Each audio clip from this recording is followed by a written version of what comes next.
Gobernuko presidentea, dekanoa, Mafreko presidentea, lagunok, egunon eta ongi etorri Deusto Forum ekitaldi honetara. Vivimos un mundo en cambio permanente, pero no es la tecnología lo único que está haciendo cambiar el mundo. El mundo cambia por la globalización, cambia por la tecnología, cambia por la demografía, y de eso vamos a hablar hoy. Cambian las ciudades, cambia el trabajo, cambia la economía.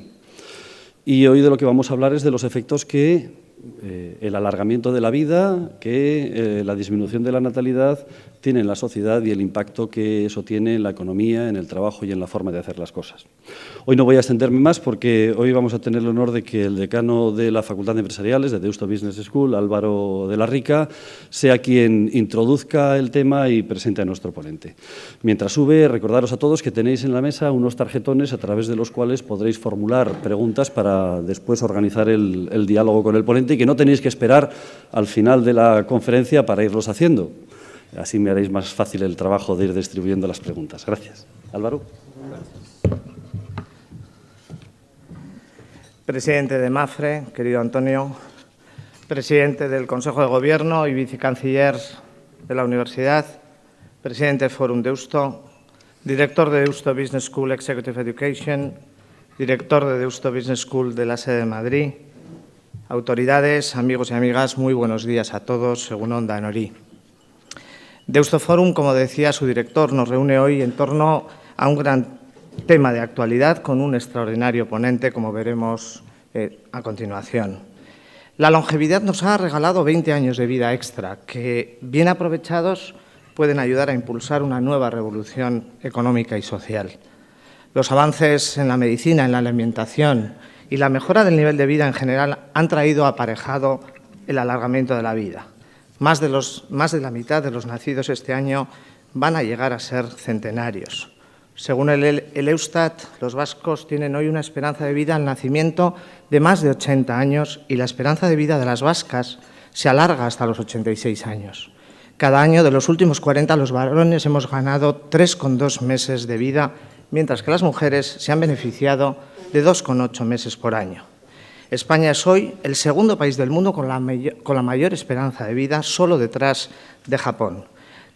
Tiene más de 15.000 personas mayores de 100 años, cuando en 1998 superaban escasamente los 3.000. A finales de la próxima década, más de 100.000 españoles, según algunas proyecciones, podrán celebrar los 100 años de vida. En este sentido, el fenómeno de la longevidad tiene cada vez más relevancia en la economía, en particular por su influencia en el sistema de pensiones sobre el gasto sanitario y la dependencia. Según los datos más recientes del Ministerio de Trabajo, Migraciones y Seguridad Social del Gobierno de España, la Seguridad Social paga 1,52 millones de pensiones a ciudadanos mayores de 85 años, lo que significa que, como regla general, llevan percibiendo una pensión durante 20 o más años. En el de la sostenibilidad del sistema de pensiones, un tema que ya se abordó en Deusto Forum hace algún tiempo, tanto en el Deusto Forum como en la lección inaugural de Deusto, este mismo inicio del curso académico. Pero la sostenibilidad del sistema de pensiones no es la única de las preocupaciones en relación con el fenómeno del crecimiento de la longevidad. Las altas tasas de esperanza de vida en combinación con las bajas tasas de fertilidad convierten a España en uno de los países del mundo con peor proyección en cuanto al envejecimiento de la población. España, por tanto, envejece. Hace 2 décadas la edad media de los españoles era de 39 años, mientras que hoy es de casi 44. En 2033, dentro de 3 lustros, 1 de cada 4 españoles tendrá 65 años o más. Serán más de 12 millones de personas en esas edades frente a los alrededor de 9 que hay ahora. En 2050, casi un 40% de la población española tendrá más de 65 años, una proporción solo superada una vez más por Japón. Desde el punto de vista demográfico, afrontamos una de las mayores transformaciones de la historia de la humanidad, un mundo más urbano y longevo. Es pronto para prever si sociedades más longevas serán más conservadoras y reacias al riesgo, con la consiguiente pérdida del dinamismo en la innovación. Sin embargo, este patrón demográfico sí tendrá efectos directos sobre el crecimiento económico y el nivel de renta per cápita de los países. Un número menguante de trabajadores deberá sustentar a más jubilados.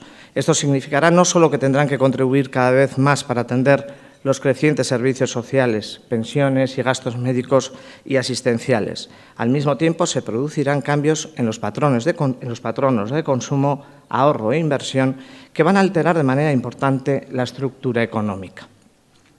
Esta transformación social, económica, demográfica y cultural que vamos a vivir requiere de nuevas fórmulas que fomenten la equidad y la cohesión social de forma eficiente, asegurando un estado de bienestar diseñado en otra época y en condiciones diferentes.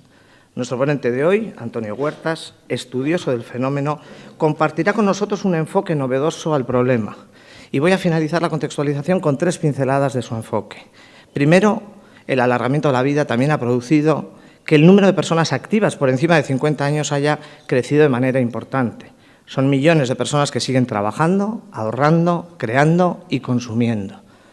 Constituyen un segmento de población con capacidad adquisitiva, buenas condiciones vitales, experiencia y actividad. Hablamos mucho de los millennials, pero en esta generación va a permitir el desarrollo de una nueva economía e industria que les sirva y probablemente muchos de ellos pondrán en marcha iniciativas emprendedoras o alargarán su vida laboral en el marco de más flexibilidad por encima de lo que hasta ahora ha sido habitual. Y tercera, su visión es rediseñar la economía para aprovechar los aspectos más positivos de una mayor longevidad y transformarlos en un esquema que haga posible seguir elevando el bienestar apoyándose en la tecnología. Presento ahora al ponente. Antonio Huertas Mejías es licenciado en Derecho por la Universidad de Salamanca. Se incorpora a Mapfre en 1988. Desde 2012 es presidente de Mapfre, la mayor aseguradora española en el mundo, una compañía global de 36.000 empleados que está presente en 45 países. Compagina esta labor con la de presidente del patronato de Fundación Mapfre. En el grupo ha desarrollado diferentes posiciones de alta responsabilidad, incluyendo la presencia de Mapfre Puerto Rico desde 2001 hasta 2004. Huertas ha contribuido al proceso de internacionalización de la compañía que permite ofrecer productos y servicios en los 5 continentes. Impulsa el lanzamiento de la compañía Verti, que opera con éxito en la venta digital de seguros en España, Italia y Alemania, y actualmente como presidente está liderando el intenso proceso de transformación de la compañía. Por otro lado, Huertas participa en las principales instituciones aseguradoras europeas. Es vocal de Pan-European Insurance Forum, de European Financial Service Roundtable y del Consejo de Administración de la Asociación de Ginebra. Asimismo, preside la Fundación Consejo España-Brasil y es patrono de las principales fundaciones españolas, como la Fundación Carolina, la Fundación Princesa de Asturias, la Fundación Museo Reina Sofía, la Fundación Mujeres por África, COTEC, la Fundación Ortega Muñoz y patrono también de la Asociación Española de Fundaciones. Es una persona comprometida personal y profesionalmente con el desarrollo social y económico sostenible y la igualdad de oportunidades, así como la educación como base del progreso social. A lo largo de su trayectoria ha impulsado siempre la innovación y el desarrollo tecnológico como uno de los elementos diferenciadores de la compañía. Como pueden ver todos ustedes, un ponente de gran altura que va a versar sobre un tema de inquietante gran actualidad e interés. Por lo tanto, querido Antonio, la tribuna es tuya. Gracias por venir.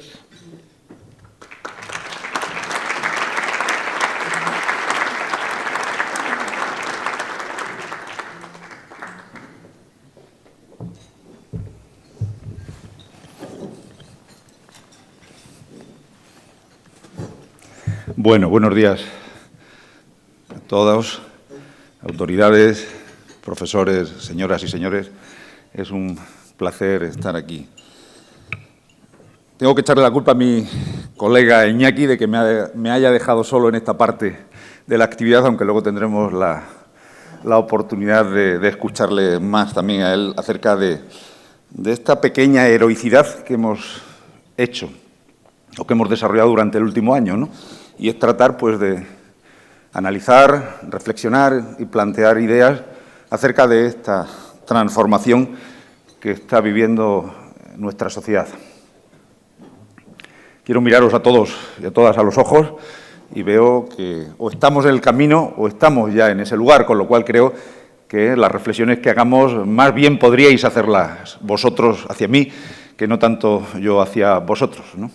Nuestra sociedad se ha transformado, se está transformando en todos los sentidos, ¿no? Y el concepto del envejecimiento o de la longevidad, pues clarísimamente son dos ideas que pueden chocar y que pueden producir pues algún tipo de conflicto generacional e incluso pues de dificultad para afrontar los retos que nuestra sociedad, no ya solo desde el punto de vista demográfico, sino también económico, político, educativo, tecnológico, puede afrontar. Son, sin duda, pues elementos que todos coinciden, que temporalmente, además, pues los tenemos muy cercanos. En muy pocos años estamos siendo, y como decimos en el libro, no ya solo no debemos ser problemas, sino que tenemos que ser parte de la solución, porque si no, pues estamos estorbando. Tenemos que entender cuál es esta realidad.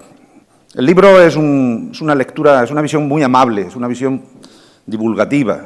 No hemos pretendido descubrir ni tratar de crear, más allá del concepto, que sí es realmente novedoso, el concepto del agenomics, la economía del envejecimiento. Todo lo demás pues son reflexiones que podrían estar en la mesa de cualquiera de vosotros y que, sin duda, pues parten de ese sentido común o ese sentido de reflexionar como ciudadanos acerca de lo que podemos abordar y que podemos plantear, no ya solo a nosotros, que somos pues trabajadores, empresarios, académicos, sino también pues a los políticos, que alguno habrá en la sala, pero que indudablemente pues va en general a todos los policy makers de esta sociedad que pueden claramente pues influir para que nuestro país pues pueda prepararse para estos retos. En la antigua Grecia, ser anciano no era una cosa muy bien vista, ¿no? Ya Eurípides, en la obra Hércules, describía la sociedad en la que vive, que enaltece la juventud y considera la vejez como la edad más triste que antecede a la muerte, ¿no? Esa era la visión que teníamos del envejecimiento y que se transmitió 2000 años. No cabe ninguna duda de que ahí evolucionamos muy poco y, además, la edad media, en esa longevidad que tratamos en el capítulo primero, no iba mucho más allá. Incluso Sófocles, en Edipo en Colonia, dice, y esto está muy de moda ahora, todo aquel que pretenda alargar la edad, o alargar la corta duración de su edad, me parece un insensato. Decía Sófocles sobre las perspectivas de poder vivir un poco más allá de esos 30 y pico, 40 años que como máximo duraba la vida media de las personas en la antigua Grecia. E incluso más, Aristóteles todavía es mucho más agresivo y nos dice, responsabilizo a la vejez de cuántos males encarnan en los seres humanos actualmente. Y dice textualmente, la vejez es una enfermedad. Yo creo que eso pues, son planteamientos de gente que era muy brillante para la época, pero que hoy día no pasarían del primer análisis. Por eso nosotros hemos querido transformar esa visión negativa que, sin duda, cultural, religiosa y socialmente hemos podido heredar, ¿no?, de que los mayores son un estorbo, de que los mayores pues, no tienen oportunidades o no pueden ser parte de las oportunidades que presenta esta nueva sociedad. La disrupción social que se está produciendo, la transformación brutal que estamos incluso asistiendo y siendo todos cómplices en el sentido positivo, o partes del problema en el sentido negativo, si no nos aupamos a esta situación, pues pueden realmente crear dos visiones diferentes. Nosotros nos hemos ido a la visión amable, a la visión positiva, a la visión de entender que efectivamente detrás de esta nueva sociedad hay muchísimas oportunidades, pero no ya solo porque las pueda haber, no solo porque formen parte de ese análisis, es que las tiene que haber. Las tiene que haber porque necesitamos cambiar algunos paradigmas de nuestra sociedad para poder hacer viable, pues, prácticamente el contrato social que tenemos en marcha. El contrato social es un contrato intergeneracional, ¿no?, donde, pues, los más jóvenes van incorporándose al mundo laboral, al mundo social, después de haberles ayudado a contribuir sus padres, la sociedad en general, el sistema público, de haber ayudado a su formación, haberles ayudado a su desarrollo, y a partir de ahí los jóvenes, en función de su propia capacidad de aportación, pues van ayudándonos a los que nos vamos haciendo mayores para que en algún momento, cuando ya no podemos ser económicamente suficientemente autónomos por nosotros mismos o cuando ya nuestras condiciones de salud no son las más idóneas, pues podamos estar recibiendo esa ayuda, ¿no? Esa solidaridad intergeneracional ha sido la clave de ese pacto social que hemos desarrollado en los últimos 70, 80 años en nuestro país y que además es modélico. Sin duda aprendimos mucho de lo que pasó en Europa después de la Segunda Guerra Mundial, pero fue modélico, ¿no? El traspaso de esa responsabilidad generacional ha funcionado con éxito. Comentábamos antes, en España hubo un problema serio, después de la Guerra Civil, hubo una generación perdida, con lo cual, pues nuestros padres, para los de mi edad, los abuelos, pues tuvieron que esforzarse mucho más que en cualquier otro país para poder alargar su vida profesional e incluso compatibilizarla pues, con el pluriempleo que recordábamos o con actividades que les daban la posibilidad de poder ahorrar más para poder crear, ¿no?, ese sustento, ese esquema de sostenimiento familiar que ha sido la clave para que además del fortalecimiento de los sistemas públicos que nacieron en los 60 en nuestro país, pues pudiéramos tener una nueva sociedad. Y eso fue posible y funcionó. Por eso, ese pacto generacional que está ahí, no le podemos poner a riesgo. Y hay incertidumbres que podrían amenazar o que podrían, indudablemente, decir esto que dicen los anglosajones, un wake-up call, de la manera que pudiera haber alarmas que en algún momento nos levantáramos una mañana, digamos, los jóvenes van a dejar de contribuir al sistema, los jóvenes ya no quieren ser parte de la sociedad porque lo único que les trasladamos son cargas, lo único que les trasladamos son hipótesis de incertidumbre trasladadas a varias generaciones por delante y los mayores vamos a vivir felices, abusando, perdonadme la expresión, abusando de lo que nosotros ya hemos contribuido en las últimas décadas cuando éramos trabajadores. No es así. Iñaki y yo creemos que hay una visión optimista, analizando primero el envejecimiento no como un problema, sino como una realidad, y pasar del ars vivendi al ars senscendi, hay una diferencia importante. No es solo vivir, sino es el arte de envejecer, de poder disfrutar de la jubilación, pero sintiéndose también parte de la solución y no siendo un problema. Y ahí es donde, indudablemente, nos ayuda este concepto nuevo de la longevidad, que se trata en el capítulo primero, y que es lo que permite pensar que si la longevidad es un hecho, es decir, vamos a vivir más porque ya estamos viviendo más, tenemos que aprovechar eso como una oportunidad conduciendo o estableciendo unas bases para que los que van a vivir más y en buenas condiciones y tienen buena cabeza y tienen buenas capacidades puedan colaborar, puedan aportar y puedan consumir, porque eso es lo que necesita nuestra sociedad para que siga siendo sostenible el modelo sobre el que estamos basando, como os decía, ese pacto intergeneracional, ese contrato social que tenemos en nuestro país. Anoche, cuando me acostaba, entraba en Internet y leía que ayer o antes de ayer el BBVA Research sacaba un dato que ya era conocido, pero que lo reforzaba más. En nuestro país, en el año 2040, necesitamos 28 millones de trabajadores. Tenemos 19 millones ahora, nos faltan 9-10 millones de trabajadores. En el concepto clásico del trabajo, eso, además de que no puede ser, es imposible. Ni tenemos la gente, ni tenemos las ocupaciones tal como las conocemos ahora. Con lo cual tenemos que cambiar una gran parte de la visión que teníamos hasta ahora tradicional del trabajo, del empleo, de la jubilación, de la colaboración de los mayores con los jóvenes. La longevidad, como os digo, es una oportunidad. Hemos analizado, si lo veis en el libro, pues también en qué se basan muchas veces esos excesos de longevidades, ¿no? Esas zonas, zonas azules donde en muchas partes del mundo desde siempre han vivido más y mejor, ¿no? Propósito de vida, alimentación, familia, colaboración de la comunidad, cosas que en la vida moderna hemos ido perdiendo en muchos casos, se mantiene, ¿no? En mi tierra, Extremadura, se mantiene todavía más, o en el País Vasco, sin duda, también en las zonas más rurales, pero en la gran ciudad, en la gran urbe, en el mundo moderno, gran parte de eso se pierde. Pero a cambio, pues hay una verdadera transformación, una verdadera revolución médica. La tecnología ha venido para cambiar y enfermedades que están hoy todavía siendo tremendamente letales y estamos viendo cómo las personas están falleciendo, probablemente en 2, 4, 6 años habremos encontrado el remedio para que esas personas vivan. Hace 25 años el SIDA era mortal, hoy no muere la gente de SIDA. Lo mismo pasará con ciertos cánceres y otros tratamientos. La revolución genética, sin duda, ayudó, y ahora pues la digital, la tecnológica, va a ayudar sustancialmente a que esa longevidad siga siendo todavía mayor.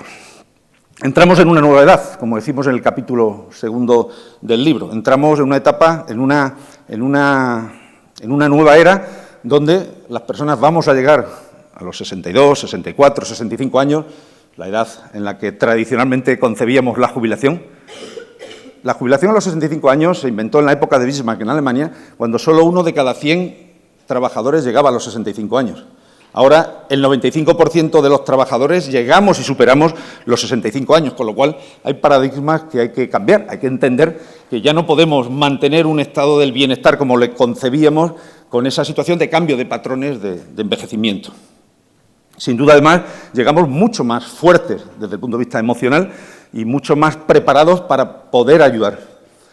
Lo que no podemos es ocupar los espacios que los jóvenes están reclamando. Eso sería egoísmo y sería expulsar de la sociedad, del mercado, del trabajo, a los más jóvenes que en muchos casos no es que vengan mejor preparados que nosotros, es que tienen competencias y conocimientos que son muy diferentes a los que nosotros tenemos. Y o creamos un espacio colaborativo de aprendizaje y de trabajo conjunto entre los mayores y los más jóvenes, o uno de los dos colectivos sobra, o sobramos los mayores o sobran los jóvenes, y eso es lo que tenemos que tratar de evitar para que no sea así. Los que vamos siendo mayores y nos vamos acercando a esa edad, pues obviamente, más que preocuparnos, tenemos que ocuparnos. ¿Qué vamos a hacer? ¿Cómo podemos ayudar a esta sociedad? ¿Cómo podemos ayudar a los más jóvenes? Bueno, pues ahí ese concepto de Leginomics es realmente pues, un concepto de oferta y demanda, que es al final cómo debe funcionar esto. Somos capaces de ofrecer más, pero también somos capaces de demandar más si nos preparamos, si somos capaces de ser productivos, si somos capaces de tener ingresos relevantes y no estar condenados, y eso me referiré al final en mis últimas reflexiones, no estar condenados a ser perceptores únicamente o solamente de una pensión pública que además no podemos garantizar en sus cantidades, en sus importes actuales para los chicos que se jubilarán dentro de 20, 25, 30 años, con lo cual hay que cambiar muchas cosas. Se habla de la poca productividad de los mayores en las empresas, lo vemos a diario, los jóvenes son más productivos. No, los jóvenes son capaces de desarrollar, como os decía, habilidades y uso de técnicas, de herramientas que los mayores vamos dejando y no queremos aprender. Nos vamos convirtiendo, sin quererlo, pero por nuestra propia decisión, en analfabetos. No es que no sepamos leer, nos vamos convirtiendo en analfabetos digitales. Queremos no aprender sobre muchas cosas que están pasando y que necesitamos, ¿no? Igual que hace años teníamos que apuntar en un papel cómo se programaba el vídeo VHS, ahora creemos que eso ya no va con nosotros. Es un error. Las nuevas tecnologías son la base, van a ser la base del funcionamiento general de la vida cotidiana en los próximos años, con lo cual hay que aprender, hay que tratar de utilizarlo y hay que incorporarse. Sobre el sistema de pensiones, aunque se trata en el capítulo 2, lo voy a dejar para el final. La verdad o la realidad es esta, donde conviven varias generaciones. En Mapfre tenemos 5 generaciones de trabajadores en estos momentos. No hay personas muy mayores, pero sí hay muchos muy jóvenes, porque el crecimiento internacional y el desarrollo que nos ha llevado a tener operaciones en los 5 continentes, pues nos hace incorporar toda esa masa, ¿no? Tenemos más de 2.000 trabajadores millennials y además el choque cultural no es igual en todas las geografías. Hay visiones religiosas, culturales o de costumbres de entornos que hacen pues que no es lo mismo trabajar en un pueblecito del estado de Massachusetts, donde tenemos ahí 2.000 trabajadores, donde tienen unas visiones de la vida, de la relación familiar muy diferentes a las que podemos tener nosotros aquí o en Turquía, que precisamente mañana voy a ver a nuestros compañeros en Turquía. Todo eso, desde el punto de vista de la empresa, hace que nos tengamos que ocupar para preparar esa situación también de conflicto. Los mayores no sobran. Los mayores a veces llegan cansados y creemos que es que llegan exhaustos al final de su vida laboral o a los inicios de ese final de la vida laboral. Y lo que realmente pasa es que no somos capaces de crear los elementos de motivación, los elementos de desarrollo personal y profesional que a esas edades se necesitan para mantener la tensión, para mantener el espíritu de combatividad, el espíritu de sacrificio, el espíritu de pasión por lo que uno ha hecho en los últimos 35 o 40 años de trabajo y que luego pues parece que llega un chaval joven que conecta un aparato que no sabemos de qué va y es capaz de hacer cosas que para nosotros eran muy complejas con una sencillez que nos sorprende. Dentro de todo este proceso del envejecimiento hay un elemento que está, como decía, cambiando la realidad, que es la salud, ¿no? No solo es el tema económico desde la perspectiva del ingreso, sino también la salud. La salud, con la revolución tecnológica, pues va a producir que efectivamente tengamos unas posibilidades que vamos a ver, las vamos a tocar, igual que veíamos como determinadas enfermedades. Durante 2000 años no pasó nada. La civilización occidental se desarrolló con las mismas enfermedades y fue hasta prácticamente el siglo XVIII con la limpieza pues, y con los antibióticos en el 19, cuando pudimos ya pues, tener y dar un salto importante. Vivimos los mismos 40 años en el 1750 que vivían en la época los romanos, y es ahí cuando se produce el gran salto, cuando las ciudades se urbanizan, cuando se crea a partir del cambio económico, del cambio del modelo productivo con la revolución industrial, pues nuevas condiciones de vida y nuevas posibilidades de acceso a alimentación, a educación, a sanidad que no había. Pues ahora está pasando algo parecido, es decir, estamos viviendo a un nuevo entorno donde las ciudades, lo tratamos en el libro como veis, se están transformando, pero estamos haciendo ciudades que no están preparadas para los mayores. 2/3 partes de las viviendas de este país no están preparadas para los mayores. ¿Y cuál es la alternativa? Una residencia de ancianos. Yo hablo con mis padres de la residencia y les entran sarpullidos, ¿no? Hay que ir a otros conceptos, hay que pensar que la vida urbana necesita abrir, necesita crear unos espacios diferentes para que los mayores se integren. La movilidad en las ciudades se está poniendo muy compleja.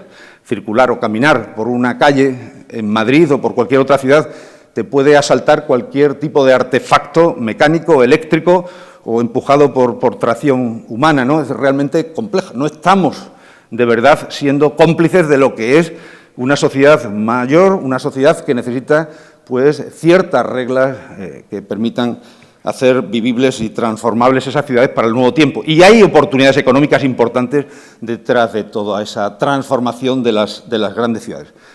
El concepto de Leginomics, nueva economía, la economía del envejecimiento, es brutal. Las oportunidades en educación, en ocio, en cuidados personales, en economía, que se abren son tremendas. Y hay que pensar que podemos ser productores o partícipes de esas oportunidades y que además podemos ser benefactores o receptores de esa transformación. Lo vamos a necesitar, o bien como os decía, o bien como oferentes, o bien como demandantes. Pero es que además debemos hacerlo de manera inclusiva, contando con que los más jóvenes puedan ser parte de ese modelo productivo. Porque si no, los perderemos. Si no, los jóvenes no quieren carreras largas, no quieren carreras indefinidas en la misma empresa, ni siquiera quieren trabajar bajo los mismos parámetros con los cuales a nosotros nos educaron profesionalmente. Y eso exige un cambio cultural también para nosotros, porque tenemos que aceptar que eso es así. Y tenemos que hacerles ver, o tenemos nosotros mismos que cambiar y preparar pues, esta nueva realidad de otra manera. Hay que cambiar las leyes, hay que tener más flexibilidad. Los contratos laborales que conocemos no valen para el futuro, de manera general, ni para los jóvenes, ni fundamentalmente para los mayores.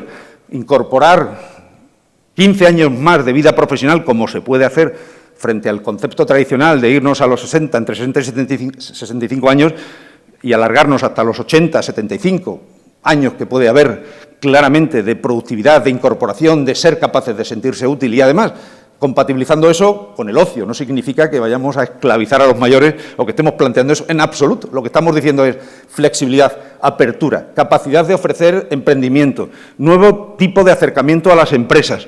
Hay posibilidad de aprovechar personas en general, a la mayoría con buena capacidad física, no con horarios de 42 horas semanales, no con la rigidez de un mercado laboral como el que conocemos, y esto no significa que estemos vendiendo. Yo, como directivo de una empresa, en absoluto, y menos en Mapfre, me atrevería a hablar de trabajo en precario, trabajo de poca calidad, en absoluto. Estamos hablando de que se trata de una interpretación diferente de cómo hacer viable y posible, porque además es necesario esa incorporación de los mayores al mundo productivo en todos los sentidos. Y en el libro, al final, pues hablamos de liderazgo y hablamos de formación y hablamos de valores y hablamos de la necesidad de no olvidar que el modelo económico no puede estar basado meramente en el desarrollo empresarial sin tener en cuenta los principios más básicos que hagan sostenible, que hagan posible ese crecimiento, ayudando a que en todas las edades pues podamos mantener un contacto con la comunidad en la que operamos y además ayudemos a mejorar las capacidades de vida de los que en ese entorno social crecen, ¿no? Por un lado, la parte personal de los líderes. En general, nuestras empresas, pues las empresas de más éxito, grandes y pequeñas, se han basado en un liderazgo personal incuestionable. Ha habido figuras realmente extraordinarias que han sido capaces, primero con su ejemplaridad, después con su capacidad y por supuesto también con la visión que tuvieron de poder ayudar con métodos de trabajo, posiblemente en estos tiempos ya en desuso, pero con capacidades extraordinarias de ayudar a crear grandes empresas. Mapfre es una de ellas, pero hay muchísimas más que sin duda pues, fueron creadas o fueron desarrolladas en los años difíciles de los 60 y los 70 gracias a ese impulso, a ese esfuerzo y a esa capacidad de sobreponerse a las dificultades. Pero esto ya no es posible. Hoy día hay que combinar otras herramientas formativas. Los jóvenes y los no tan jóvenes vamos a tener diferentes carreras profesionales en nuestras vidas. Salir de la universidad con 22 años y pretender que con lo que has aprendido ahí pues vas a desarrollarte el resto de tu vida profesional, eso ya es ilusorio.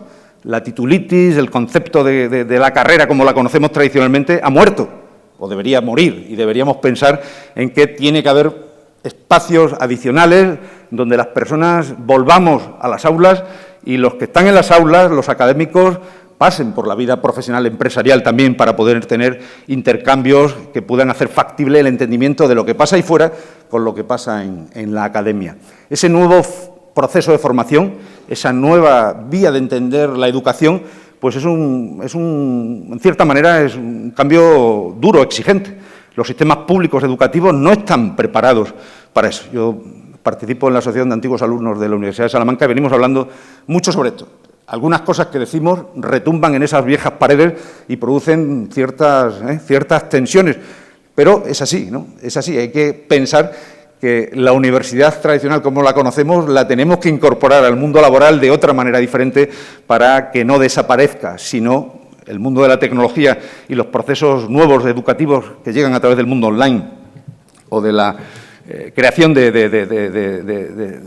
sistemas de desarrollo profesional junto con el educativo lo hacen la propia educación dual entre la incorporación, que aquí en el País Vasco pues lo habéis hecho mejor y está bastante más desarrollado que en otras zonas del país, ¿no? Donde la incorporación del estudiante a la empresa y la participación de la empresa en la propia formación de las personas es muy necesaria. Pero también pensar en esos valores, en la huella social que tenemos las empresas para poder ayudar a que esto no sea un trabajo de unos pocos años, de unas pocas décadas, ¿no? Las empresas, sobre todo en estos tiempos, pues tenemos elementos muy positivos, pero la crisis económica ha hecho que se perciba a la empresa en general, sin entrar en detalles, pues como un ente que tiene vida propia y que tiene intereses oscuros que a veces pues buscan el perjuicio de la comunidad en vez del beneficio. Hemos tenido casos de escándalos conocidos donde clarísimamente se ha abusado de las personas, se ha abusado de las normas, se ha abusado de la buena fe y de la propia capacidad del sistema de autocontrolarse. Y eso, pues, al final se produce la generalización. Tenemos que tratar de ayudar a que eso no sea así, esa visión, esa interpretación que tiene una parte de la sociedad de lo que ha sido esa situación crítica que yo no digo que haya sido causante de la crisis, pero sin duda pues la crisis todavía agravó más el problema y hay que ayudar a que bueno, esa información sea transparente, a que podamos hablar en voz alta y con claridad de las bondades de trabajar en la iniciativa privada, porque esa es, si no la única, por lo menos es la manera que tienen los ciudadanos de enterarse por dónde viene el crecimiento, por dónde viene el desarrollo económico y por dónde deberíamos estar apostando como país para ser uno de los líderes punteros del siglo en el que estamos. Hay muchísimos aspectos que damos, tanto de datos como de análisis que damos en el libro, donde nos referimos pues a que si Japón es el país más envejecido del mundo, España es el siguiente. Esa es la realidad. España es el país probablemente más feliz del mundo como país, donde tenemos clima, comida, arte, cultura, educación, desarrollo social sostenible y, sin embargo, muchas veces pues, no somos capaces de combinar el puzzle de todas esas piezas juntas para ofrecerlo y convencer al mundo de que este es un país muy, muy atractivo para invertir, que es un país realmente que muestra o que proporciona grandes capacidades. En esta nueva sociedad del envejecimiento, España va a jugar un papel clave. El problema es que somos pocos. Somos muy pocos como país, somos un país pequeño y Europa todavía es bastante más pequeña y está también envejeciendo y además, pues como sabemos, con mensajes y actuaciones políticas realmente confusas e incluso destructivas, ¿no? Entonces hay que tratar de desmarcarse de esa visión negativa y pensar que detrás de esta realidad de la nueva sociedad pues hay muchísimas oportunidades que nuestro país está en primera línea para poder abordarlas y que si somos capaces de aunar voluntades privadas, políticas y también educativas o desde la academia, pues hay mucho por hacer. El libro ha sido un ejercicio maravilloso de trabajo, de lectura. En el verano, pues, hemos sacrificado tiempo de nuestras familias, nuestros equipos, tanto de la Deusto Business School como del Servicio de Estudios de Mafre, pues han hecho un trabajo extraordinario de documentación de muchos aspectos que están ahí, que están a disposición vuestra y que además pues dan una visión general muy sencilla de lo que es este nuevo mundo aparentemente tan complejo, ¿no? Y la mejor manera de ayudar a buscar soluciones sin caer en los populismos que últimamente nos amenazan, pues es tratar de profundizar en los análisis para buscar soluciones suficientemente profundas y no caer en las visiones muy sencillas. Os decía que iba a acabar hablando de las pensiones, que es también parte de mi libro, pero del otro libro, ¿no?, del profesional, obviamente. Tenemos un sistema público excepcional en el País Vasco, reforzado además por vuestro propio sistema foral. Pero es que además en el conjunto del Estado tenemos unos recursos que son realmente envidiables, que permiten pensar que el sistema puede ser y debe ser sostenible en el tiempo, pero no en cuanto a las cantidades que nuestros mayores, que nosotros mismos percibiremos en el futuro. No hay manera de contratar a 29 millones de trabajadores en el año 2040 en este país para pagar las pensiones como las conocemos. Con lo cual, España tiene que hacer un ejercicio profundo, mucho más riguroso y de adaptación y de cambio, de transformación para poder hacer viable esa competitividad de nuestros mayores. Necesitamos que nuestros mayores sigan consumiendo. Necesitamos, en el mundo, el 40% del gasto lo desarrollan personas mayores de 65 años. La mayor parte del turismo hoy día, el turismo de calidad y turismo de lujo, de buen nivel, lo desarrollan las personas mayores, no tanto los jóvenes. Y, sin embargo, si miráis los anuncios en general de ocio, de ropa, de todo, solo salen chicas guapísimas jóvenes y chicos guapísimos jóvenes. Los mayores parece que es que no existen para las empresas. Estaremos haciendo algo mal. Bueno, pues para crear ese espacio de consumo para las próximas generaciones necesitamos que nuestras pensiones sean sostenibles. Y para eso, indudablemente, necesitamos desarrollar algo que aquí ya habéis hecho hace tiempo, obviamente fortalecido con el concepto de las EPSV, donde podamos, no digo ya exigir, sino que tengamos que empujar a los trabajadores de nuestro país a ahorrar durante toda su vida laboral para poder, si vais al libro, veis el teorema de Modigliani, veis cómo en una primera etapa nosotros solo consumimos cuando somos jóvenes, en otra etapa ahorramos y hacemos la curva de la ballena, y en otra etapa consumimos porque ya no podemos ahorrar. Para poder hacer efectivo eso necesitamos que en la etapa de la barriga de la ballena, donde acumulamos, tengamos que acumular un poco más, porque si no estaremos en desventaja con nuestros colegas o con nuestros compatriotas, o con nuestros europeos ciudadanos, donde en Francia pues ahorran de media por trabajador 1,5 € más al día.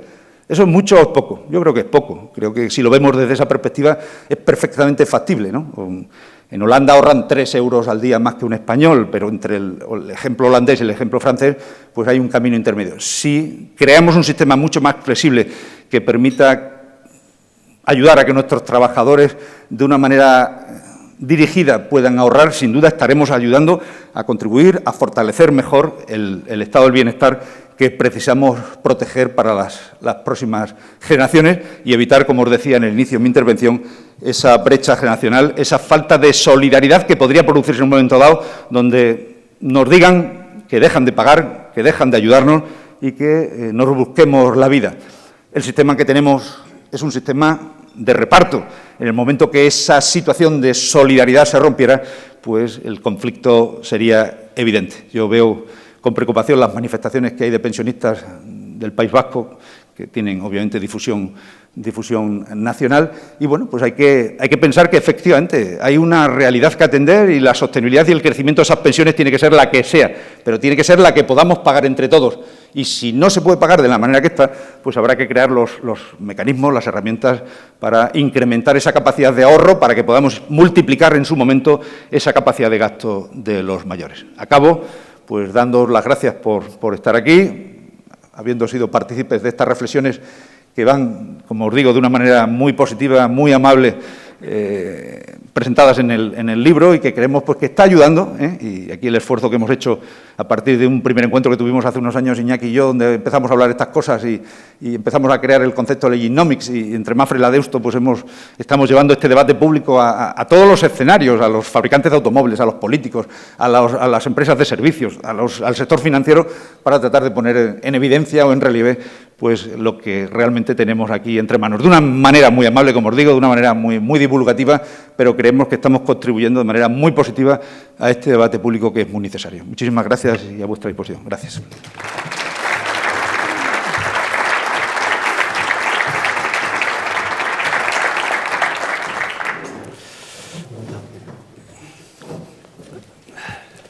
Sí. Gracias, Antonio. Gracias por tu intervención. La verdad es que ya han llegado muchas preguntas. Se ha tomado, o están muy preocupados, o se han tomado muy en serio. ¿Iñaki me podrá ayudar o qué? Sí, bueno, Iñaki, yo creo, Venga, claro. yo creo que todos sabéis que Iñaki ha sido coautor, como ha dicho Antonio, del libro. Y bueno, pues como muchas de las preguntas van vinculadas al libro, seguro que entre los dos las responden. Una curiosidad, que seguro que tenéis más información de la que seguramente habréis plasmado en el libro. ¿Cuál es el límite de lo que vamos a vivir? ¿125? ¿140? ¿Qué expectativa hay? Ahí hay mucha magia también, ¿no? Y cuando hablas con médicos o investigadores, pues obviamente enfrían mucho a veces ese sensacionalismo acerca de que el fin de la muerte está próxima, ¿no? Lo que sí sabemos es que los niños, las niñas que están naciendo ahora, la mitad de ellas, hablamos de las niñas porque viven 3 o 4 años más que los hombres, pues van a pasar de los 100 años, ¿no? Es decir, que eso ya es una realidad. Entonces, vuestras nietas que estén naciendo en estos días vais a tener van a tener la enorme oportunidad de disfrutar de este mundo maravilloso. Pero, ¿cuánto más? Pues 120 años como hipótesis, bueno, pues puede ser. Pero en cualquier caso es mucho más de lo que estamos acostumbrados y sin duda, pues de los 65 años de jubilación hasta los 100, pues fíjate todo el tiempo que hay para hacer cosas. Y ni te cuento las vascas, que es verdad que duran la brecha entre vascas y vascos de diferencia de edad es más alta que en otras partes del mundo. Aquí son casi 7 años, ¿no? Lo que sí sabemos es que es un proceso irreversible, que de media en los últimos 30 o 40 años hemos ganado 15 años, 20 a la vida. Es decir, que en los años 60 la esperanza de vida era en 60 años y ahora es 80 y tantos. Y eso ha sido sin darnos cuenta, ¿no? Y eso es una fuente de oportunidades, porque meter 20 años extra, si lo llevamos a un plano económico, que es lo que hemos hecho Antonio y yo en el libro, pues supone, pues además de mucha más gente trabajando, mucha más gente creando, mucha más gente consumiendo, y el drama sería, José Luis, obviar que eso está ahí y esconderlo, ¿no? Que es lo que también hemos querido con el libro, Antonio y yo, dejar muy claro, ¿no? Que toda esta generación de las canas no puede quedar escondida y que hay que darle oportunidades y que no podemos, y que tenemos que huir de las prejubilaciones y que tenemos que huir de pensar que ya no son activos porque se tenga una determinada edad. Los jubilados de Mapfre piensan que tienen que volver a trabajar, los tengo por ahí, estáos tranquilos, Estáos tranquilos que no va esto con vosotros todavía. Todavía, pues sí. Bueno, he intentado ordenar las preguntas para ir conduciendo el diálogo. España es el segundo país más envejecido del mundo, caminamos por esa senda. Aquí hay dos partes de la ecuación, se alarga la vida, pero por otro lado tenemos un problema de falta de nacimientos, ¿no? Y esto, hay varias preguntas en relación con qué consecuencia tiene esto desde el punto de vista político, si se vuelve un país más conservador, incluso hay iniciativas para rebajar la edad de votación a los 16 para compensarlo o no. Llega el Brexit, los jóvenes quieren permanecer, los mayores no, es decir, esto ya no solo en España, sino en Europa puede ser una fuente de desequilibrios. Y ya por juntarla con otra, hay otra que dice, bueno, ya, pero en otras partes del mundo esto no es así, hay partes del mundo que son más jóvenes, o sea, esto va a producir unos desequilibrios en el mundo de regiones jóvenes, regiones envejecidas, compitiendo, o sea, ya no solo dentro del mismo país, sino compitiendo. Bueno, comienzo, quizás en otras partes del mundo no es así todavía, pero la realidad es que la evolución que Europa tuvo después de la Segunda Guerra Mundial se va a replicar en China o se va a replicar en Brasil o en México, países que ahora pues están disfrutando de un boom demográfico espectacular gracias a que tienen, efectivamente, pues México por debajo de los 30 años tiene la mitad de la población, ¿no? Y Brasil también, donde todavía tienen tasas de natalidad realmente altas, no tienen, aunque no hay tanta diferencia, ¿no? Y eso también lo indicamos en el libro, no hay tanta diferencia ya entre países desarrollados y países emergentes respecto a la longevidad, ¿no? Respecto a las tasas de vida que están mostrando, porque la calidad ha llegado, la sanidad ha llegado a todos sitios con buena calidad, y eso ayuda. Indudablemente, en cierta manera lo he dicho en mis palabras, ¿no? Puede haber un conflicto intergeneracional, porque si no entendemos a los más jóvenes, ¿no? Nosotros, los viegenials que estamos envueltos ya en esta nueva sociedad, no podemos dejar de lado de que les necesitamos y tenemos que trasladar no ya solo mensajes de cariño, que siempre hacen falta en todos los sentidos de la vida, sino también pues, crear capacidades flexibles lo suficientemente adecuadas para que ellos se incorporen a la participación ciudadana, se incorporen a la vida social, puedan disfrutar, igual que nosotros, de aspectos que son relevantes y que no necesariamente van vinculados a un nivel de ingresos alto. Ser joven implica tener ingresos más bajos, y eso nos ha pasado a todos, pero yo creo que los sistemas públicos con los que disfrutamos en general pues son lo suficientemente, hasta ahora, lo suficientemente inclusivos y de alta calidad como para poder despreciar eso. Tenemos que cuidarlo, tenemos que protegerlo y tenemos que ayudar a que se sientan parte de ese sistema en vez de ir contra el sistema. Y en parte, pues efectivamente lo que pasa en muchas partes del mundo, y también en España, como hemos visto en algunas situaciones, pues hay opciones políticas que pretenden abusar de ese descreimiento que hay con respecto a la vida política y empresarial, y eso pues sería un daño enorme al sistema de convivencia que conocemos. Muy rápidamente, es muy viejo pensar que por ser mayor es conservador.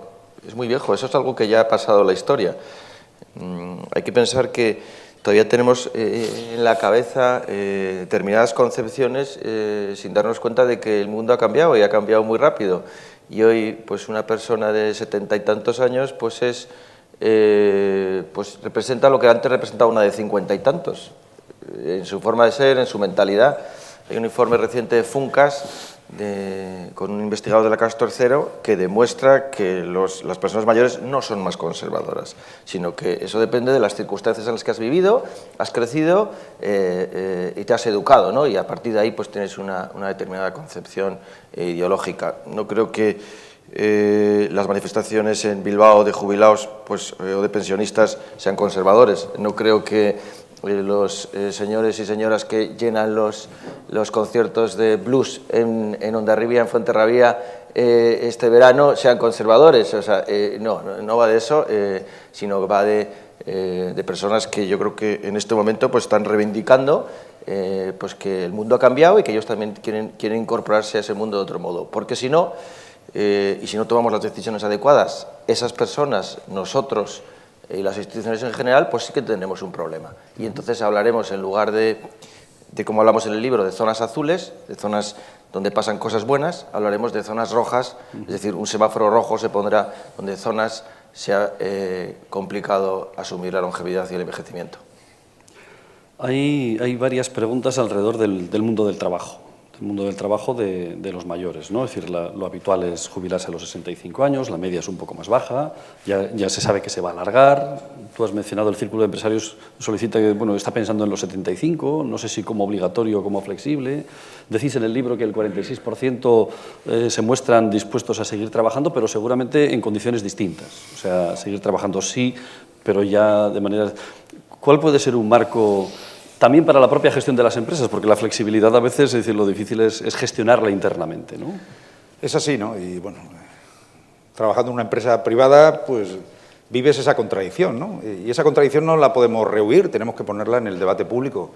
Yo no es que sea partidario de que se alarguen las vidas laborales como las conocemos ahora. Yo creo que no, que eso sería un error y que hay etapas en la vida donde hay que incorporarse o ser activo de diferente manera.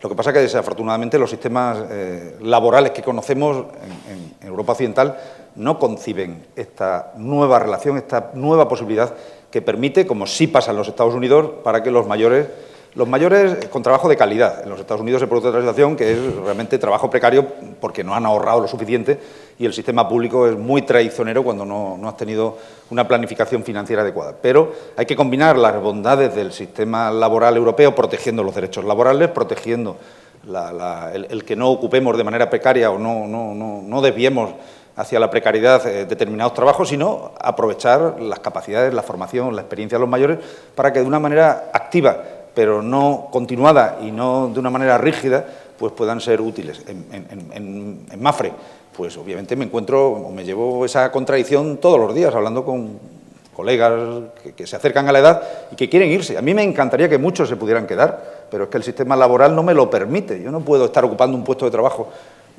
con las capacidades que hoy día demanda ese puesto de trabajo cuando una persona ya se acerca a esa edad, sabiendo que tengo jóvenes que están, obviamente, con un nivel de preparación o de acercamiento mucho mejor y que, además, el continuar con alguien implicaría, pues sin duda, hoy día se puede, ¿no? Porque, como sabemos, la edad de jubilación no es obligatoria, sino que tiene que ser un pacto entre el trabajador y la empresa, y eso, indudablemente, crea un problema también para las empresas, porque en la medida que el trabajador ha sido menos ahorrador, tiene que alargar más la vida y seguramente no tiene por qué ser el mejor trabajador que precisamos en ese momento para lo que hoy día en las empresas con esta transformación que vivimos precisamos. Hay que cambiar las reglas, pero además no es tan difícil, porque como decimos en el libro, los mayores están emprendiendo más que los jóvenes, con lo cual la capacidad de emprendimiento de las startups parece que son solo cosas de los chicos de 22 años o de 20 años con el pelo alborotado. No, el 18% de los adultos participa en el emprendimiento, mientras que solo el 11% de los jóvenes, con lo cual, en la medida que creemos condiciones suficientes para ayudarles, financiándoles, creando mecanismos especiales de incorporación a ese mundo del emprendimiento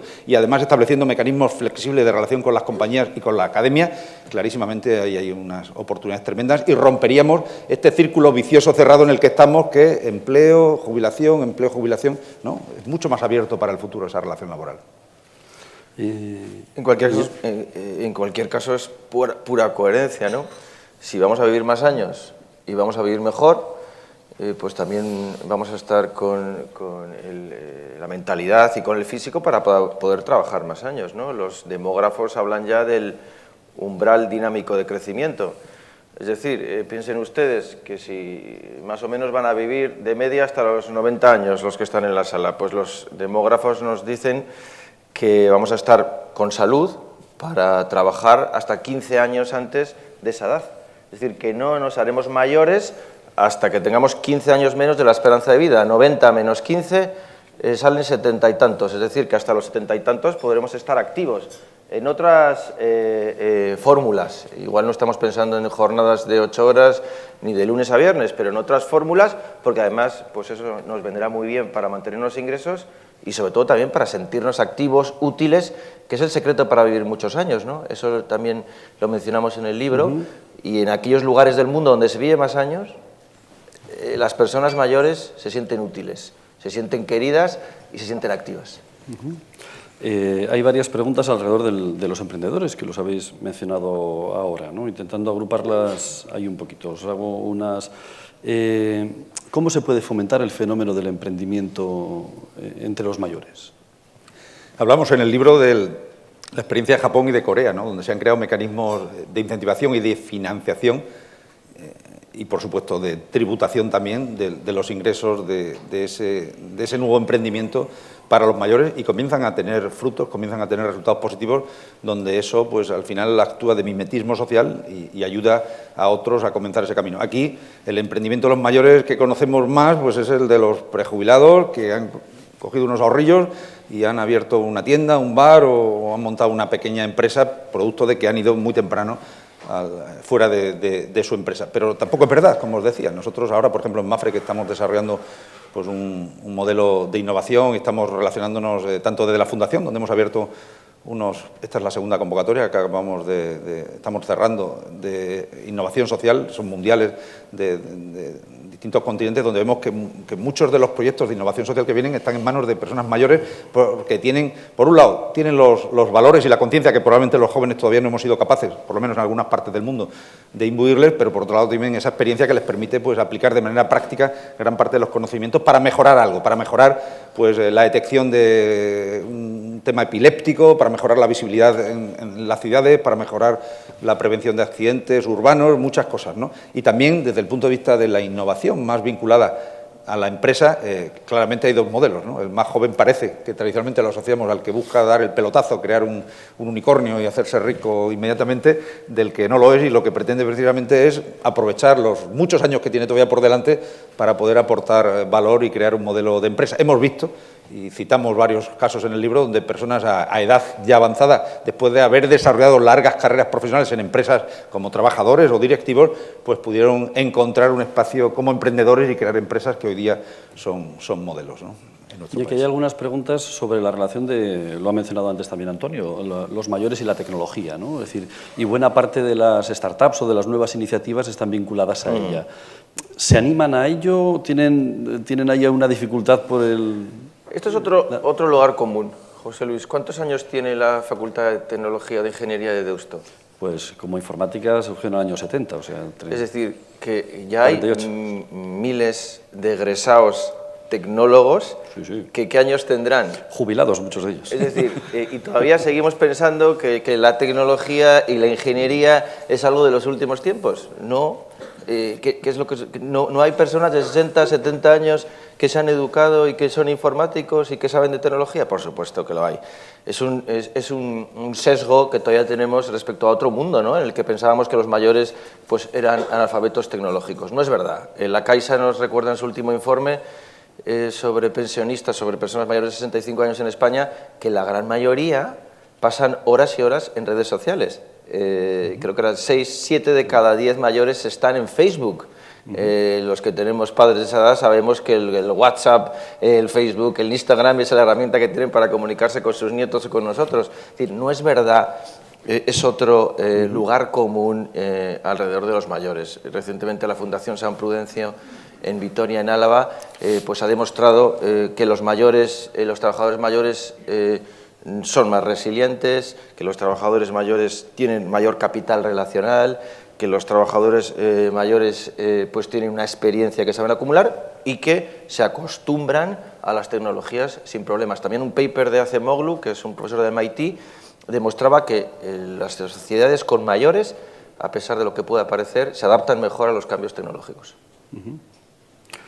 Antonio, hay algunas preguntas respecto de la disrupción, la innovación, los directivos más longevos que quizás son más aversos al riesgo, cómo encontrar espacios colaborativos con los más jóvenes para una colaboración intergeneracional. Que en vuestra experiencia, que tú has mencionado, tenéis cinco generaciones simultáneas, es decir, ¿cómo se puede gestionar eso? Hay que liderar, ¿no?, una transformación cultural en la empresa, eso es indudable.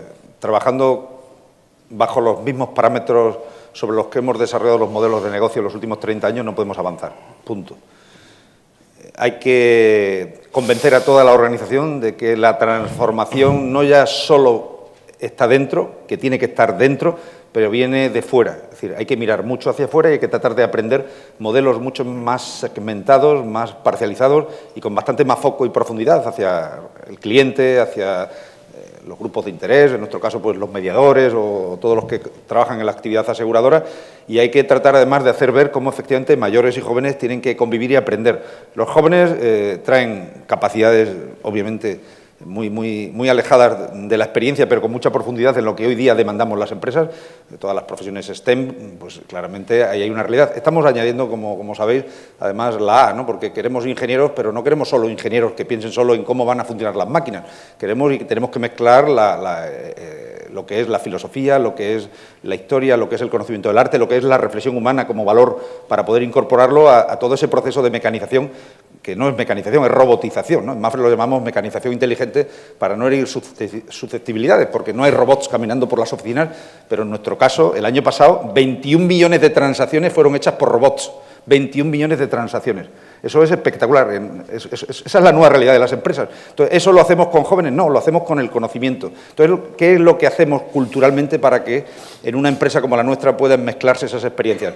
Bueno, pues está el proceso de mentoring tradicional y el proceso de mentoring inverso, de manera que los jóvenes y los no tan jóvenes y los mayores se pueden ayudar. Tú tienes unas capacidades y unas habilidades en redes sociales como joven, en herramientas digitales nuevas, y yo tengo otras capacidades que te puedo enseñar, con lo cual ese es el trabajador perfecto hoy día en una empresa, ¿no? La experiencia con el uso de las capacidades digitales, ¿no? Y ese es yo creo que es el reto que tenemos que dinamizar en la organización. Debemos tener un emprendedor senior que está buscando una idea y preguntaba, oye, si tuvierais que elegir una empresa para aprovechar estas nuevas oportunidades, ¿a qué soluciones le dedicaríais? Bueno, en la sala tenemos al profesor San Salvador, de Deusto, que sabe mucho de ciudades. Todo lo que tenga que ver con ciudades es una oportunidad. Un nuevo urbanismo amable con los mayores. Los mayores van a vivir en ciudades simplemente por una cuestión casi de probabilidad, porque hay más gente que nunca viviendo en ciudades. Y las ciudades, pues tenemos dudas que sean ciudades amables para los mayores, ¿no? Habrá que trabajar en urbanismo, pero habrá que trabajar también, por ejemplo, en las casas inteligentes. Llevamos años hablando de la domótica, pero todavía está costando que llegue a nuestras casas y la mayoría de los hogares, lo ha dicho Antonio en su intervención, la mayoría no están adaptados para la dependencia, pero el 90% de los mayores españoles tiene una vivienda en propiedad. Hay una posibilidad también para trabajar, de adaptar las ciudades, la movilidad, las casas a los mayores, y ahí los emprendedores que estén situados pues lo podrán conseguir. Nuestra tesis es que España, y por supuesto también el País Vasco, puede ser una economía de referencia para los mayores. Lo puede ser, tiene unas ventajas indudables, un sistema social increíble, un modo de vida también de los mejores del mundo, emprendedores. Ahora la clave es alinear todo eso para que este tren no se nos escape, porque hay ya países en todo el mundo que lo están haciendo. Israel, Estados Unidos, Canadá, Corea, están muy activos y yo creo que el trabajo que están desarrollando las instituciones vascas, en concreto la Diputación de Vizcaya, pues es un trabajo pues muy razonable para coger ese tren y convertirlo esto en la capital de la economía de las canas. Y encima ya está buen tiempo en Bilbao, así que ya pues... Hay varias preguntas alrededor del sistema de pensiones, ¿no? Es decir, preguntas sobre, bueno, los mensajes en la prensa y en la televisión es permanente, el sistema es insostenible, no podemos hacerlo. Mencionabais antes las manifestaciones en Bilbao, es decir, los mayores se sienten amenazados, el sistema no puede decir. ¿Qué va a pasar en España? Es decir, ¿hacia dónde, qué medidas se tomarán desde el punto de vista político? ¿Qué medidas deberían empezar a tomar ya los ciudadanos? Sí, algo hemos mencionado. Yo me acojo a las palabras de mi presidenta, Pilar González de Fruto, presidenta de UNESPA, que definió con claridad y rotundidez con el siguiente aserto: el sistema público de pensiones es sostenible, pero no es suficiente. No es suficiente porque sabemos ya con anticipación que dentro de 30 años no va a haber en la caja pública los recursos que precisamos para mantener el nivel equivalente de renta de los jubilados a ese tiempo comparativo con lo que están viendo ahora, ¿no? Con lo cual, no hay mucho tiempo que perder, ¿no? Si procrastinamos y dejamos la decisión para la siguiente generación, pues habremos perdido una maravillosa oportunidad de dejar una herencia y una aportación muy relevante para que este país siga siendo lo que es. Clarísimamente, hay muchos ejemplos en el mundo, pero los que mejor funcionan y los que mejor se conocen, y ha habido fracasos también, no hay que negarlo, porque también a veces se esperan resultados mágicos de estas reformas que precisan muchísimo tiempo. Precisamos 30 años para constituir un sistema complementario, nunca alternativo, complementario al sistema público. Y para eso pues hay que empezar desde ya y crear los mecanismos suficientes que permitan, primero, que no suban los costes laborales a las empresas. Segundo, que los trabajadores se vean inducidos para poder hacerlo. Y tercero, que vaya acompañado o que vaya realizándose durante toda la vida laboral, porque si no es imposible. Nuestro sistema de hoy, a pesar de todo, y ha sido cuestionado pues las capacidades económicas o los ingresos que nuestros pensionistas recibían, pero lo que es cierto que uno de los mecanismos de solidaridad más importantes que ha habido durante los largos años de la crisis en España ha sido la pensión de los mayores en los hogares, desafortunadamente, ¿no? Porque muchas familias perdieron toda fuente, o casi todas, en muchos casos, todas las fuentes de ingresos que había en su familia, y gracias a la pensión del abuelo, pues se pudo salir adelante. Hay otra situación, y además esto lo relaciono con otra iniciativa que tiene Mapfre aparte, que es la brecha que hay entre señoras y señores. Las señoras en este país se han incorporado al mundo laboral en las últimas décadas, prácticamente los últimos 20 años. Las señoras de antes no contribuyeron, con lo cual, bueno, pues están como están bien, pero la realidad es que o hacemos que la brecha salarial se reduzca sustancialmente para que las trabajadoras de hoy también puedan ahorrar y puedan evitar el problema que tuvieron sus madres o sus abuelas. No basta solo con trabajar y cotizar, sino que hay que empujarlas, a ellas también, para que puedan ahorrar, ¿no? Porque las familias hoy día son diferentes a las que conocíamos desde siempre. Esa estabilidad y ese largo plazo se contempla con otra perspectiva y hay que pensar que ellas también tienen que ser parte en plena igualdad con los jubiladas del futuro con los jubilados de ahora. Pero es eso, carreras a largo plazo con incentivación sin incrementar los costes laborales a las empresas. Hay un dicho africano que mencionamos en el libro, el proverbio que habla de que al niño le educa toda la tribu, ¿no? Entonces esto no va de decirle a los señores y señoras políticas lo que tienen que hacer. Además saludo hoy que han venido varios amigos, han hecho un hueco en sus agendas políticas para estar aquí hoy. No he sido indiscreto políticamente, ¿no? No. No me habías avisado. Y podría serlo. Estás en tu derecho de serlo. Lo que quiero decir es que no va solo de que los políticos tengan que hacer una cosa, sino nosotros también tenemos que hacer algo. O sea, nosotros tenemos que ser consecuentes que vamos a vivir 20 y pico años sin trabajar y que en cambio todas nuestras cotizaciones de media, nos recuerda Funcas, nos dan para 12 años. Es decir, si capitalizásemos lo que hemos cotizado, nos da para 12 años. Y en cambio vamos a estar cobrando pensión por lo menos 20. Es decir, que ese hueco tenemos que cubrirlo de algún modo y el Estado pues podrá asumir una parte, pero no todo.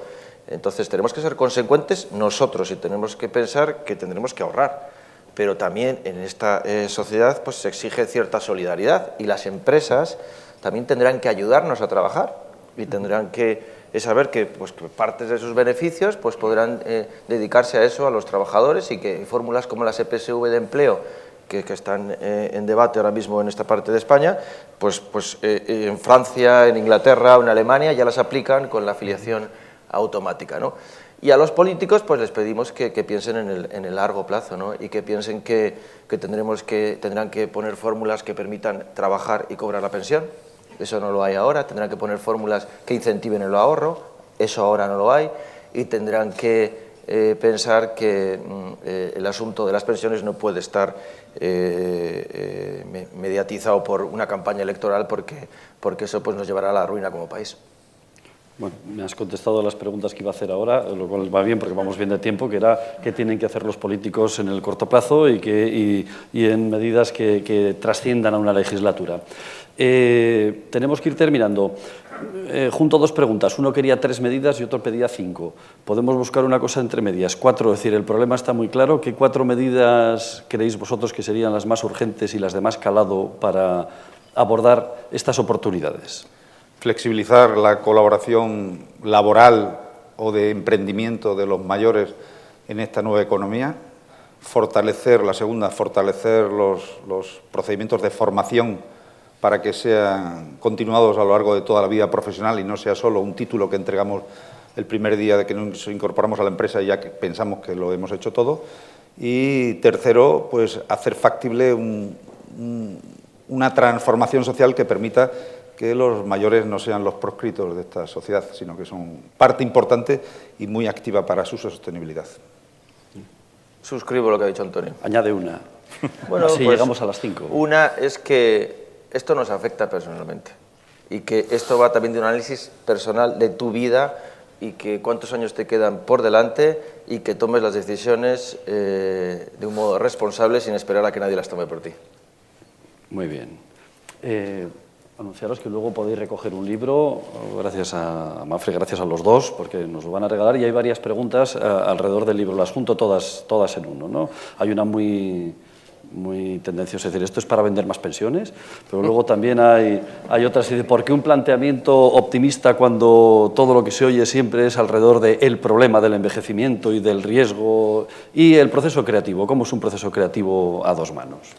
Yo con la primera, luego Iñaki que continúe, digo que efectivamente yo hablo de pensiones porque me dedico a esto, pero es como si a un chef no le dejáramos hablar de comida saludable porque también se dedica a eso, ¿no? Yo creo que no es incompatible y lo que hacemos es usar la información, la experiencia, el conocimiento para tratar de mejorar una situación social que nos interesa a todos, lejos de que haya negocio, no, que es lo que he dicho. Incluso en la hipótesis de que la actividad privada no pudiera beneficiarse en nada de esta transformación y hubiera mecanismos diferentes. Yo pongo un ejemplo y muy rápido. En España tenemos un mecanismo en el cual las empresas privadas no nos beneficiamos. Es el único país del mundo donde hay una actividad aseguradora, que es la catastrófica, que está excluida de la actividad privada. Pero somos colaboradores y somos cómplices. Cada ciudadano, cada vez que compra una póliza, pues paga un pequeño porcentaje que va a un fondo común, que es el Consorcio de Compensación de Seguros, y cuando ocurren las catástrofes, que desafortunadamente cada vez son más frecuentes, pues ni las aseguradoras privadas ni el Estado se entera, porque funciona de manera mágica y jamás vamos a pedir que eso se privatice, porque funciona excelentemente bien, con lo cual creo que puede haber mecanismos que combinen la experiencia privada con la gestión compartida con lo público que ayuden a que esto se resuelva. Por eso no hay interés, aunque obviamente si estáis dispuestos, ahí hay gente de Mafre que os dará una propuesta enseguida para hacer algún ahorrillo, vamos, están preparados. ¿Cómo es escribir un libro dos personas? Bueno, pues hoy tenemos herramientas colaborativas que lo hacen muy fácil. Todo empezó con un borrador que fue un artículo que publicamos en el Boletín de Estudios Económicos de la Asociación de Antiguos Alumnos de la Universidad de Deusto, de la Deusto Business School, y a partir de ese documento, que eran 15 páginas muy académicas, pues a través de herramientas colaborativas hemos ido completándolo este verano con la perspectiva de cada uno. Si os animáis a leer el libro que os podéis llevar, pues veréis que se habla mucho pues, de Bilbao, de Vitoria, de San Sebastián, pero se habla mucho también de Villanueva la Serena, se habla de Salamanca. Una Smart City de 25.000 habitantes, ¿eh? Se habla de Badajoz, de Cáceres, se habla de Madrid, se habla de experiencias que hemos tenido. Y, por último, respecto al análisis o a la perspectiva tan optimista. Bueno, pues efectivamente la ortodoxia económica nos decía que la edad es mala, el malus de la longevidad, ¿no?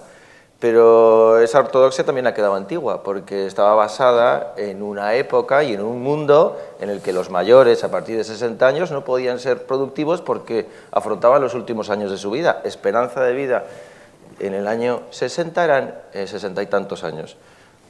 Hoy es 80 y tantos. Entonces, nosotros lo que hemos hecho es, con cierta humildad, pues intentar adaptar todo eso, mirando muchas fuentes. Hemos hecho un estudio del estado del arte de la economía del envejecimiento, hemos ido a las fuentes oficiales del World Economic Forum, de la OCDE, de la Comisión Europea, de lo que llaman la Silver Economy, la economía de las canas, y la conclusión que nos hemos encontrado es que más gente trabajando es lo que se llama un dividendo demográfico, y estos mayores pues tienen esa capacidad de cambiar la economía, porque además tienen la capacidad de gastar y de consumir y de abrir nuevos nichos de empleo.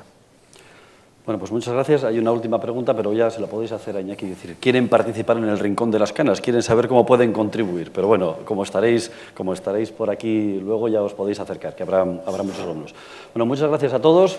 A lo mejor es porque uno ya, como tú, está entrando en esta edad en la que justo está en la franja de edad de la que lee el libro, ¿vale? Es decir, estamos ahí en eso y resulta muy interesante y muy enriquecedor. Yo también tengo mi propia experiencia como emprendedor y lo primero que me dijeron es: vienes a acompañar al emprendedor, que tenía 20 años menos que yo. Y dice, ¿qué pasa? ¿Que a mi edad no puedo emprender? O sea que efectivamente, pero tú lo decías muy bien, también es un tema que hay que practicar. O sea, está muy bien teorizar, está muy bien dar métodos, está muy bien pedir a los políticos que creen un marco, pero creo que también tenemos una edad en la que todos tenemos que aportar nuestro papel y entender que efectivamente seguimos pudiendo aportar mucho y ser innovadores, como no a lo mejor de manera distinta de cuando éramos jóvenes. Muchísimas gracias a todos. Gracias. Muchísimas gracias, Antonio. Ha sido realmente extraordinario tenerte aquí. Muchísimas gracias a vosotros. Gracias.